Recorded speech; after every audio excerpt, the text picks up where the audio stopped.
جو عقل عاجز آ جائے. امام عبد الرحمن چشتی بیرات الاسرار میں صفحہ 214 پر، امام عبد الرحمن جامی شواہد النبوہ صفحہ 337 پر لکھتے ہیں شفیق بلخی رحمۃ اللہ علیہ بہت بڑے وقت کے بزرگ ہیں. صوفیہ اکرام میں ان کا شمار ہوتا ہے، بڑے اقوال اور بڑے واقعات کی کتابوں میں بھرے پڑے ہیں. شفیق بلخی بلخ کے رہنے والے تھے.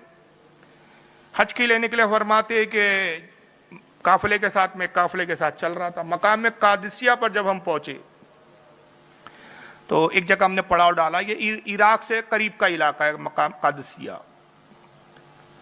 تو بلخ سے نکلے، قادسیہ پہ پہنچے تو کہا کہ وہاں حاجیوں نے سستانے کے لیے خیمے نصب کر دیے. تبھی میری نظر پڑی کہ بہت دور ایک چھوٹا سا ٹیلا تھا، اس پر ایک نوجوان بیٹھا ہوا ہے اور اکیلا ہے، کوئی نہیں ہے ساتھ میں. کہتے ہیں کہ اس نوجوان کی طرف میری جب نظر پہنچی تو چہرہ بڑا نورانی تھا. میرا دل چاہا کہ اس نوجوان کے قریب جاؤں، دیکھوں کون ہے، کیوں بیٹھا ہے، آخر کیا پریشانی ہے. فرماتے جب قریب پہنچا تو مجھے حیرانی ہوئی کہ حج کے قافلے کے ساتھ تھا، سامان کچھ بھی نہیں تھا اس کے پاس، صرف ایک چمڑے کا پیالہ تھا اس کے پاس جو گلے میں باندھا ہوا تھا، باقی کچھ بھی نہیں تھا. تو شفیق بلخی کہتے ہیں کہ لوگوں سے جب الگ تھلگ بیٹھا ہے، پیالہ ہے، تو میرے دل میں خیال آیا کہ یہ صوفی ہے کوئی. کیونکہ صوفیہ جو ہوتے، حقیقی جو صوفی ہوتے تھے وہ ایسی زندگی گزارتے تھے. شفیق بلخی کہتے ہیں میرے دل میں خیال آیا یہ صوفی ہے. اور پھر ایک بدگمانی میرے دل میں آئی. وہ فرماتے ہیں میں نے دیکھا کہ اس کے پاس کوئی کھانے پینے کا سامان نہیں ہے، صرف ایک پیالہ گلے میں لٹکائے ہوئے، کوئی کپڑے نہیں، کوئی پوٹلی نہیں. بھائی حج کے لیے نکلے تو بہت سارا آدمی کھانے پینے کا ساتھ میں لے کے چلتا ہے نا. اب آج کل خیر اتنا نہیں لے جانا پڑتا، پہلے تو آپ لے جانا پڑتا تھا. تو یہ کیسا شخص ہے، کیسا نوجوان ہے، اس کو کھانے پینے کی بھی تو حاجت ہوتی ہوں گی. زیادہ راہ کچھ بھی نہیں ہے اس کے پاس.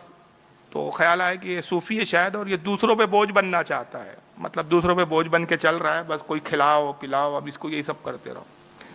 بس جیسی شفیق بلخی کہتے ہیں دل میں خیال آیا تو اس نوجوان نے میری طرف دیکھا اور سورہ حجرات آیت نمبر 12 اس نے تلاوت کی. قرآن عظیم سے جواب دیا اس نوجوان نے. گویا رب فرماتا ہے ایمان والو بہت گمانوں سے بچو کہ بے شک بعض گمان جو ہے گناہ ہوتے ہیں.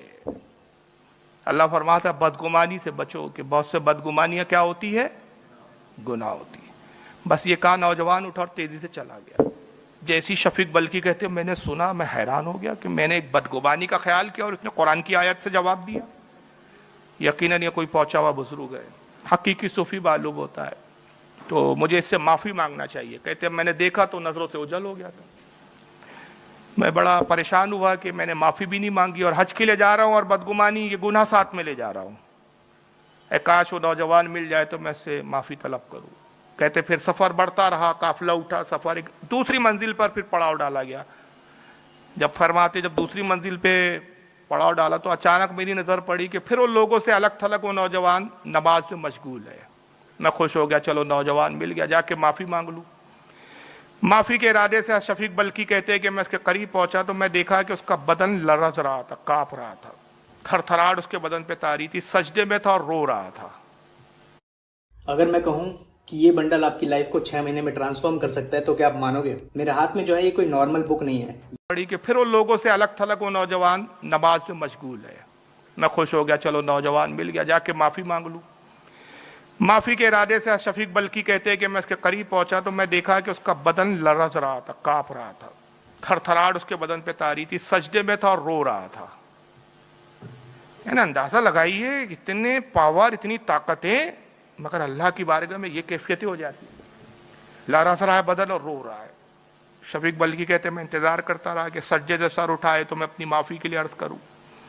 میں نے دیکھا کہ جب بہت دیر کے بعد سجدے سے اس نوجوان نے سر اٹھایا، داڑھی آنسو سے بھیگی ہوئی تھی، داڑھی سے آنسو ٹپک رہے تھے. اس نے نماز ختم کی. اس سے پہلے کہ میں کچھ کہتا اس نے قرآن کی پھر ایک آیت پڑھی، سورہ طٰہٰ آیت نمبر 82. اللہ فرماتے ہیں اور بے شک انہیں بخش دیتا ہے اللہ تعالیٰ جو توبہ کر لیتے اور ایمان لائے، نیک عمل کرے اور ہدایت پر رہے. یعنی اس نے یہ آیت پڑھ کے بتا دیا کہ اللہ بخش دیتا ہے ایسے لوگوں کو جو توبہ کرے. جب تو نے توبہ کا ارادہ کیا تو گویا میں نے تجھے معاف کر دیا. کہتے ہیں کہ شفیق بلخی فرماتے ہیں کہ بس یہ اس نے کلمہ پڑھا، اٹھا اور پھر چلا گیا، نگاہوں سے غائب ہو گیا. میں نے تلاش کیا، نظر نہیں آیا. میں نے گمان کیا یہ ابدالوں میں سے معلوم ہوتا ہے. دو بار میرے دل کے حال جان لیا. ایک بار بدگمانی کی تو قرآن کی آیت پڑھی, توبہ کے ارادے سے آیا تو توبہ کی سلسلے والی آیت پڑھ کے سناتا ہے. فرماتے ہیں کہ پھر میں نے تلاش کیا, نہیں ملا. پھر کہتے تیسری منزل پر جب ہمارا قافلہ رکا تو میں نے ایک کنویں کے پاس اس نوجوان کو دیکھا. میں اس کے قریب پہنچا کہ اس سے کچھ گفتگو کروں تو دیکھا کہ وہ پانی کا ڈول لیے ہوئے ہے, جو چمڑے کا ڈول تھا, اور کنویں میں ایسا ہاتھ ڈال کے پانی لینے کی کوشش کر رہا. میں حیران تھا کہ رسی ہے ہی نہیں, پانی بہت اندر کی سطح پر ہے, کنویں کے اندر پانی ہے, تو یہ آخر یہ پانی آئے گا کیسے ڈول میں. اور وہ بار بار اس طرح سے کنویں کے اندر ڈال کے ڈول کو کرتا جیسے پانی بالکل قریب ہو. کہتے کہ تبھی اس کے ہاتھ سے ڈول چھوٹ گیا اور وہ ڈول چھوٹ کے پانی میں گر پڑا. تو شفیق بلخی کہتے ہیں میں قریب پہنچا, میں نے کہا نوجوان یہ پانی لینے کا انداز بڑا تمہارا عجیب اور نرالا ہے, ایسا بھی کوئی پانی لیتا ہے؟ بھلا پانی کی سطح دیکھو کتنی نیچے ہے, اور تم اس طرح پانی لے رہے تھے گویا تمہارے قریب ہو, اور آخر وہی ہوا, ڈول چھوٹ گیا تمہارے ہاتھ سے. یعنی جو تمہارے پاس ایک اثاثہ تھا, ساتھ میں تو کچھ ہے ہی نہیں تمہارے, لیکن جو ایک تھا پیالہ وہ بھی تم نے گوا دیا, چمڑے کا ایک پیالہ. کہتے ہو نوجوان نے کوئی جواب نہیں دیا اور آسمان کی طرف نگاہ اٹھائی, ہاتھوں کو اٹھایا, کہا اے اللہ تو ہی میرا سہارا ہے جب پانی کی مجھے ضرورت پڑے. یہ اس کے قلبات تھے. اے اللہ تو ہی میرا سہارا ہے جب پانی کی مجھے ضرورت پڑے, اور تو ہی قوت والا ہے جب مجھے کھانے کی خواہش ہو تو ہی مجھے رزق عطا فرماتا ہے. کہتے بس جملے اس نوجوان نے کہے, میں نے دیکھا کہ کنویں میں ایک سیلاب کی طرح ایک پانی ابلا, اور پانی اتنے اوپر آیا اور اس کے اوپر اس کا ڈول بھی تیر رہا تھا. اس نے ڈول لیا, پانی بھرا اور اس کو پینا شروع کر دیا. فرماتے میں حیران ہو گیا کہ یہ کون آخر نوجوان ہے, کس ولایت کے مقام پر ہے یہ, کہ ڈول گر جاتا ہے تو پانی خود اس کا ڈول لوٹا دیتا ہے. کہتے اس نے ڈول میں پانی لیا, پھر وہاں سے نکلا بے نیاز ہو کے, اور ریت کے ایک ٹودے کے پاس جو ایک ٹیلا تھا وہاں جا کے بیٹھ گیا. اس نے ریت اٹھائی اور پانی کے ڈول میں ڈال دی اور اس کو ہلانے لگا اور پینے لگا. شفیق بلخی کہتے ہیں کہ میں حیران ہو گیا کہ یہ کیسا نوجوان ہے, پانی میں ریت ڈال کے کوئی پیتا ہے. بہرحال شفیق بلخی قریب گئے, سلام کیا, السلام علیکم. کہا وعلیکم السلام. کہا کہ آپ جو پی رہے ہیں اگر آپ پسند کریں تو مجھے بھی اس میں سے کچھ عنایت فرمائے. تو آپ نے کہا کہ اچھا ٹھیک ہے, تم پینا چاہتے ہو پیو, مگر دیکھو بچانا مت اپنے لیے, جتنا پی سکتے ہو پی لو. میں نے ایک پیالہ نکالا اپنا, اپنے اس میں سے پوٹلی میں سے, وہ کہتے شفیق بلخی, اس نے اپنے پیالے میں جو کچھ تھا میرے پیالے میں کچھ انڈیل دیا. کہتے کہ اس کے ساتھ جب وہ انڈیلا اور جب میں نے پیا تو میں حیران ہو گیا کہ اس نے ریت ڈالی تھی, اب ریت نہیں تھی, اس کے اندر ستو اور شکر تھی. اور خدا کی قسم ایسی لذیذ اور شیریں اور میٹھی ستو میں نے آج تک کبھی پی نہیں تھی. میں نے کہا نوجوان یہ کیا ہے؟ تو انہوں نے کہا کہ میرے رب کا مجھ پہ بڑا فضل ہے کہ وہ مجھے اس طرح کی نعمتیں عطا فرماتا رہتا ہے. یہ کہہ کر وہ نوجوان اٹھا اور پھر کہتے ہیں کہ آگے بڑھا, اور کچھ دور جانے کے بعد نگاہوں سے اجل ہو گیا. پھر مجھے کعبۃ اللہ میں حرم میں نظر آیا, رات کا وقت تھا, اور یہ نوجوان کعبۃ اللہ میں نماز پڑھ رہا تھا اور پھر رو رہا تھا.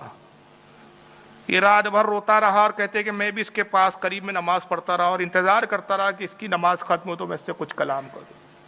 یہاں تک کہ اس نے کئی رکعتیں نماز پڑھی, قرآن کی تلاوت کرتا روتا. فجر کا وقت ہو گیا, پھر اس نے فجر ادا کی. اس کے بعد جب ہٹا تو تب تک لوگ فجر کی وجہ سے کعبۃ اللہ میں بہت آ گئے تھے, صبح سفیدہ نمودار ہو چکا تھا. اور جب لوگوں کی نگاہ اس نوجوان میں پڑی تو ایک ازدام, ایک بھیڑ اور ہجوم تھا جو اس نوجوان کی طرف ٹوٹ پڑ رہا تھا. ہر کوئی اس کے ہاتھ کو بوسہ دیتا اور کہتا السلام علیکم یا ابن رسول اللہ, اے رسول کے بیٹے آپ پر سلام ہو. شفیق بلخی کہتے میں نے لوگوں سے پوچھا کیا تم انہیں جانتے ہو؟ لوگوں نے کہا تیری ماں تجھے کھوئے, اے شخص تو نہیں جانتا, یہ موسیٰ کاظم امام جعفر کے بیٹے ہیں, انہیں کون نہیں جانتا. تو یہ اللہ تعالیٰ پر ان کا توکل, یہ اللہ تعالیٰ کی بارگاہ میں مقبول. یہ سفر کرتے ہیں تو کچھ بھی نہیں ہے صاحب, سب رب تبارک و تعالیٰ کھلا رہا ہے پلا رہا ہے. یہ ان کی شان و عظمت تھی. شفیق بلخی کہتے ہیں کہ پھر جب یہ منظر میں نے دیکھا تو بے ساختہ میری زبان سے نکلا کہ یہ عجیب و غریب باتیں اسی خاندان کو زیب دیتی. یہی وہ خاندان ہے کہ جہاں سے بڑے عجیب و غریب باتوں کا